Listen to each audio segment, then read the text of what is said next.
Hello everyone, ఇవాళ ఒక కొత్త ఐటెంతో మీ ముందుకు వచ్చేసా. ఏంటో చెప్పుకోండి. అయినా మీకు ఎందుకు లేని శ్రమ, నేనే చెప్పేస్తా. ఇవాళ మా అత్తయ్య మా వారి కోసం సున్నుండలు ప్రిపేర్ చేస్తున్నారు. పాప మా వారు రోజు డ్యూటీ నుండి అలసిపోయి వస్తున్నారని సున్నుండలు తయారు చేస్తున్నారు. ఎంతైనా అమ్మ ప్రేమకు మించింది ఏముంటుంది చెప్పండి? ఏమీ ఉండదు. మన చిన్నప్పటి నుండి మనం పెద్దవాళ్ళైన దాకా ఆ ప్రేమ అనేది ఎటూ వెళ్ళదు, అలానే ఉంటుంది.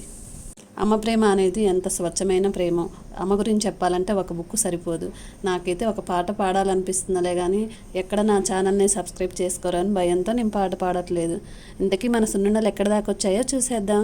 మీలో ఎంతమంది సున్నుండలు ఇలా ప్రిపేర్ చేస్తారు? ఓన్లీ మినపప్పుతోనా, లేకుంటే బియ్యం శనగపప్పు ఇలా చేస్తారా? మా సున్నుండలు మీకు కూడా కావాలా? ఆయన మా సున్నుండలు ఏం తింటారులేండి మీరు. ఇంతకీ నా ఛానల్ని సబ్స్క్రైబ్ చేసుకుంటున్నారా? చేసుకోండి, లైక్ కొట్టండి, షేర్ చేయండి. Bye bye.